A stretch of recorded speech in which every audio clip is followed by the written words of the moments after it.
And they launched on the 18th of October, 2016. One of the words they have used to describe themselves is that they are a partnership with the soul. Let's hear what that work involved. Over to you, Julius. Over to you, Tessa. Everyone. Can we try that again?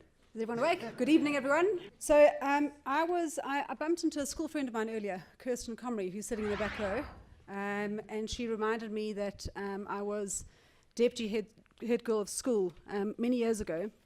I accepted that position on the condition that I never had to speak in public. So with that disclaimer, here we go. I wanted to share a bit of my experience with you this evening, more around telling a story. This story is very close to my heart.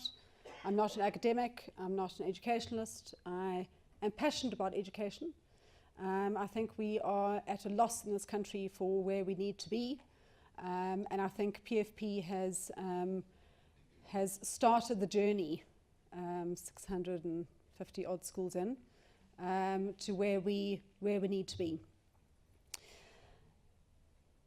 I started this journey actually tweeting at the CARES conference in March 2016, and I met my match in Louise, and she came straight back at me and said, well, what are you doing about it? Get involved. So here we are. A year later, Julius and I have been down this track for the last year. My expectation going in was really not knowing. I didn't know what to expect. I didn't get a list of schools, and I think this is where it's important to remember for the business partners that you don't always get it one way in theory. You get it the way it comes. So learn to move with change. It's a place that we are often most uncomfortable, but it's a place that we most often need to be, especially in South Africa.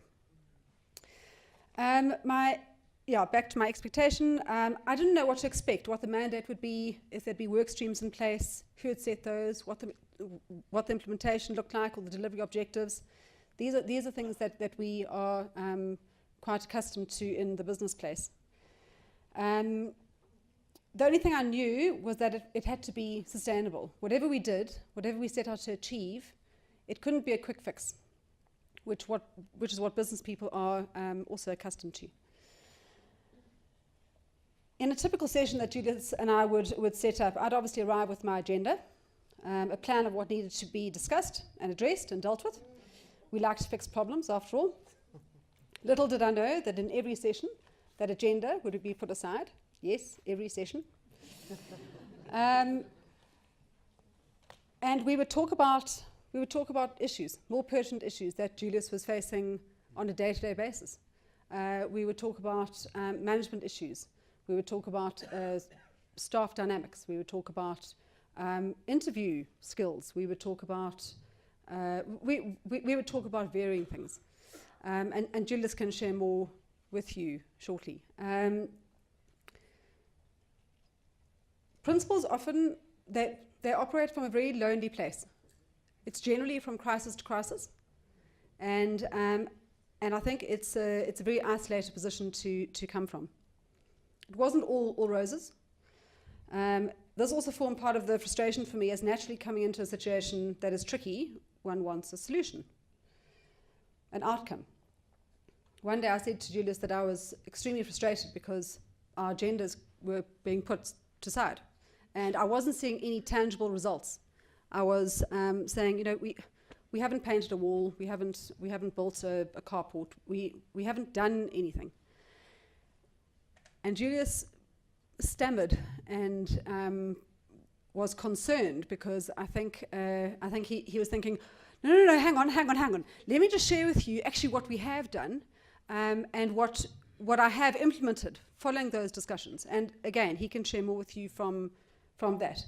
But I think what's important for the business partners to realize, certainly the prospective ones coming in, is that what we think is common sense to us. It's what we do. It's in our frame of reference. It's not for the principal. So sharing those experiences and sharing that work, it's not really work. It's common sense to us. It's what we do every day. but for the principals, it's not. Julius reached out to me recently. We've skipped already.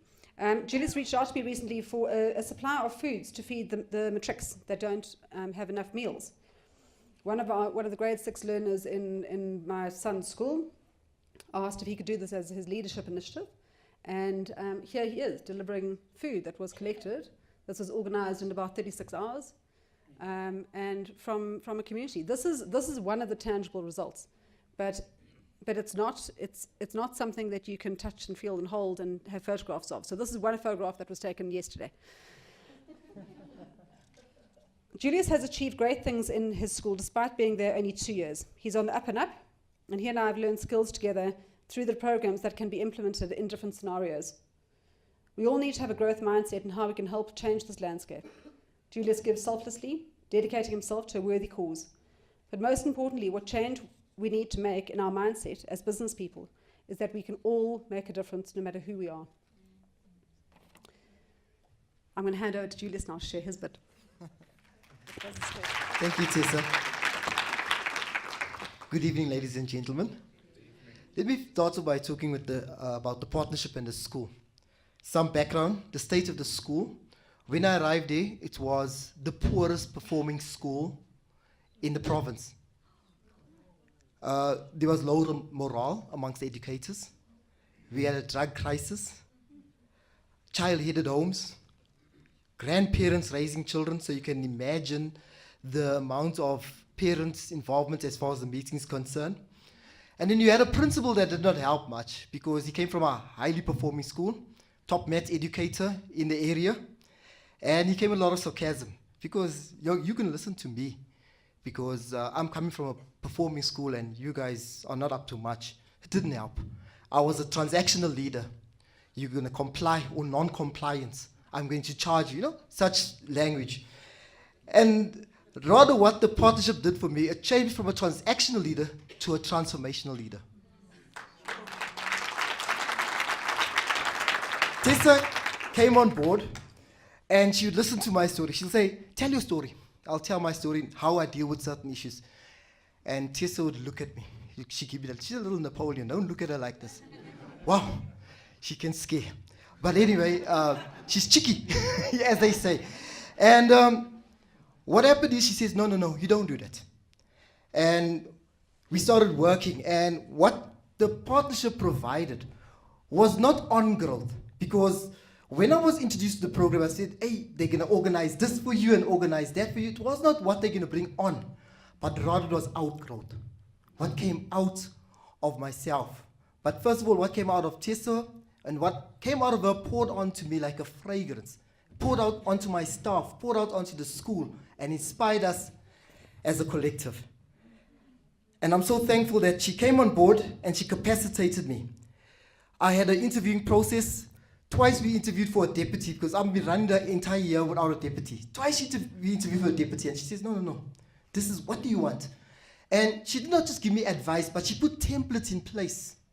And she did not pick up a book to put those templates in place. It just came natural. And this is what you partners can bring for us as principals. What you do naturally is not natural for us because we are teachers. We are brought up as teachers. I've been teaching for 28 years. And we don't know about the people or the personal relationships. And then she also assisted me as far as negativity is concerned with staff. And I related the story to her and she said, tell that person, tell the teacher, what drives you? The next time I met that teacher, I said, what drives you? And he got the shocks out of his, and he just got a shock. And with the result, he realized that, listen, he needs to change his mindset and his attitude in terms of coming to school and dealing with learners. Another thing that I flashed on my board, how happy are you? And slowly, I started connecting with my staff. We had a connection. And as we had that connection, we started building together. We were the most improved school in the district last year. And it has gone on. And what I appreciate about the partnership, because I want to just elaborate on that, I've got 1 minute left, I do see that. They brought their humanity. They always show up. And that's amazing me because yeah, you are busy with wonderful big corporates, but at the end of the day, you are people. And that's what we needed to see, and that's what we experienced. And that was awesome because that helps us. Can I put one last illustration? There was a starfish, this guy walking along the beach, and there's a whole lot of starfish, because I want to say what the partnership did for me as an individual. And a whole lot of starfish along the beach that was washed ashore. And this one man came and he picked up and he threw back. And there's a group of people that came, and the leader of the group said, "You're wasting your time, what difference you made?" He looked at him and said, "You know what, I'm making a difference for this fish. I'm making a difference for this fish. I'm making a difference for this fish. I'm making a difference for that fish." And the other groups also joined him because they realized they are making a difference for that individual fish. What I did was, in this examination, I organized that my learners would sleep over. We had a sleepover. And they slept in the staff room, they slept in the library, they slept in one of the labs. And the teachers did not show up initially. They said yes, but came time they did not show up. And what I did is I realized that I going to be the person. I slept over as well. I took my sleep bag and on the floor. And 2 o'clock in the morning, I did something I've never done in my 27 years of teaching. And that's teaching maths at 2 o'clock in the morning, 3 o'clock in the morning. And you know what? Teachers joined me. More and more came on board. And that's what we want. And that's what the partnership has done for me. I realized it made me to lead by example. It made me to realize that there is possibilities with our learners. And they are going to come down now, some of my learners, and just to show you some of the potential and possibilities we have. So I can talk as they come down. I'm done. I'm no longer sarcasm, etc. The people actually feel safe when I lead meetings. Meetings are actually wonderful. It's no longer stressful. Thank you.